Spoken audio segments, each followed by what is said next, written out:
Welcome back. ഇന്നൊരു കടലപ്പരിപ്പ് പോളയുടെ റെസിപ്പിയാണ് കേട്ടോ കാണിക്കുന്നത്. വളരെ എളുപ്പത്തിൽ വളരെ കുറഞ്ഞ ചേരുവകൾ കൊണ്ട് നല്ല ടേസ്റ്റി ആയിട്ട് ഉണ്ടാക്കാൻ പറ്റുന്ന ഒരു 4 മണി പലഹാരമാണിത്. അപ്പോൾ വീഡിയോയിലോട്ട് കടക്കുന്നതിന് മുമ്പ് നിങ്ങൾ ആദ്യമായിട്ടാണ് ഈ ചാനൽ കാണുന്നതെങ്കിൽ എൻ്റെ വീഡിയോസൊക്കെ ഇഷ്ടമാകുന്നുണ്ടെങ്കിൽ ചാനൽ സബ്സ്ക്രൈബ് ചെയ്യുക. കൂടെയുള്ള കുഞ്ഞു ബെല്ലൈക്കണിൽ ഓൾ കൂടി ഒന്ന് എനേബിൾ ചെയ്യുക. അപ്പോൾ ഇതെങ്ങനെയാണ് ചെയ്യാൻ നോക്കാം. 1/4 കപ്പ് കടലപ്പരിപ്പ് എടുത്തിട്ടുണ്ട്. അതൊന്ന് വെള്ളം ഒഴിച്ചിട്ട് കുറച്ച് സമയം ഒന്ന് കുതിർത്ത് വെക്കാം. ഒരു അരമണിക്കൂറിൻ്റെ അടുത്തൊക്കെ കുതിർത്ത് വെച്ചിട്ടുണ്ട്. അരമണിക്കൂറിന് ശേഷം നന്നായി കഴുകിയിട്ട് പ്രഷർ കുക്കറിൽ കുറച്ച് വെള്ളം ഒഴിച്ചിട്ട് ഒരു 2 വിസിൽ വരുന്നത് വരെ വേവിച്ചെടുക്കാം. 1/4 കപ്പ് എടുത്തത് ഞാനിവിടെ 5 മുട്ടയ്ക്കാണ് ചെയ്യുന്നത്. 5 ചെറിയ മുട്ടയാണ്, അല്ലെങ്കിൽ 4 എണ്ണാണെങ്കിൽ 4 വലിയ മുട്ട എടുക്കാം. കടലപ്പരിപ്പ് കൂടാതെ നോക്കുക, ഇത്ര തന്നെ മതി 5 മുട്ടയ്ക്ക്. അതായത് 4 വലിയ മുട്ടയാണെങ്കിലും 1/4 കപ്പ് തന്നെ ധാരാളമാണ്. കൂടുതലായി കഴിഞ്ഞാൽ ഇതിൻ്റെ ടേസ്റ്റ് കംപ്ലീറ്റ് ആയിട്ടങ്ങ് മാറിപ്പോവും. കടലപ്പരിപ്പ് ഇതാ ഞാൻ വേവിച്ചെടുത്തിട്ടുണ്ട്.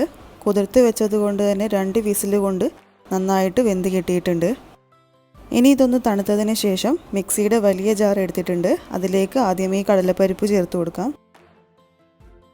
എന്നിട്ട് ഇതിലേക്ക് ഒരു 2 ടേബിൾ സ്പൂൺ പാൽപ്പൊടി ചേർക്കുന്നുണ്ട്. നിങ്ങൾക്ക് വേണമെങ്കിൽ പാല് ചേർക്കാം. എൻ്റെ കയ്യിൽ പാലില്ലാത്തത് കൊണ്ട് ഞാൻ പാൽപ്പൊടി ചേർത്തു. ഒരു 3-4 ടേബിൾ സ്പൂൺ പാല് ചേർക്കാം. ഇനി ഇതിലേക്ക് ആവശ്യത്തിന് പഞ്ചസാര ചേർക്കാം. 5 മുട്ടയ്ക്ക് ഞാൻ 1/4 കപ്പ് പഞ്ചസാരയാണ് ചേർത്തത്. ഇനി ഇതിലേക്ക് മുട്ട കൂടെ ചേർത്തിട്ട് നന്നായിട്ടൊന്ന് അരച്ചെടുക്കാം.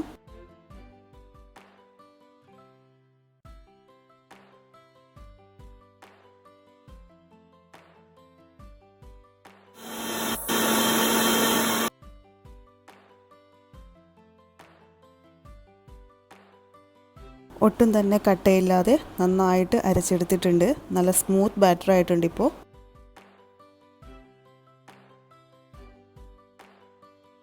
ഇനി ഇതിലേക്ക് ഒരു 1/4 സ്പൂൺ ഏലക്ക പൊടിച്ചത് ചേർക്കാം. പിന്നെ ഒരു നുള്ളു ഉപ്പ് കൂടെ ചേർത്തിട്ട് നന്നായിട്ടൊന്ന് മിക്സ് ചെയ്തെടുക്കാം. ഏലക്കായും ഉപ്പും നിങ്ങൾക്ക് വേണമെങ്കിൽ നമ്മൾ അരക്കുന്ന സമയത്തും ചേർക്കാം കേട്ടോ. അതായത് മിക്സിയിലോട്ട് ഇട്ട് കൊടുത്തിട്ട് എല്ലാം കൂടെ ഒരുമിച്ചിട്ട് അരച്ചെടുക്കാം.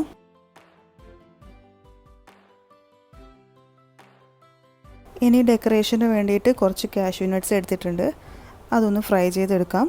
നമ്മൾ ഏത് പാത്രത്തിലാണോ ഈ പോള ഉണ്ടാക്കുന്നത് ആ സെയിം പാത്രത്തിൽ തന്നെയാണ് ഞാനിപ്പോൾ ഫ്രൈ ചെയ്തെടുക്കുന്നത്. അപ്പോൾ ഒരു ടേബിൾ സ്പൂൺ നെയ്യ് ഒഴിച്ചിട്ട് ഒന്ന് ചൂടായി വരുമ്പോൾ ഈ കാഷ്യൂ നട്ട്സ് ഇട്ടിട്ട് ഒന്ന് ഫ്രൈ ചെയ്തെടുക്കാം.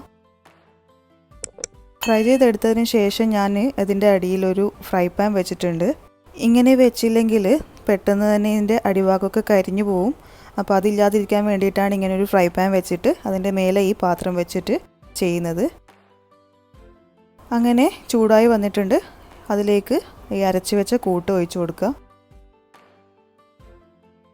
എന്നിട്ടൊന്ന് കവർ ചെയ്തിട്ടൊരു 10 മിനിറ്റ് വളരെ ചെറിയ തീയിൽ കുക്ക് ചെയ്യാം. 10 മിനിറ്റിന് ശേഷം ഞാൻ ഈ ഫ്രൈ ചെയ്ത് വെച്ച കാഷ്യൂ നട്ട്സ് ഇതിൻ്റെ മേലെ വെച്ച് കൊടുത്തിട്ടുണ്ട്. എന്നിട്ട് വീണ്ടും അടച്ചു വെച്ച് ഒരു 10 മിനിറ്റ് കൂടെ വേവിക്കുക. ടോട്ടൽ ഞാനൊരു 20 മിനിറ്റ് എടുത്തിട്ടുണ്ട്. 20 മിനിറ്റ് ആയപ്പോൾ കറക്റ്റ് വെന്ത് കിട്ടിയിട്ടുണ്ട്.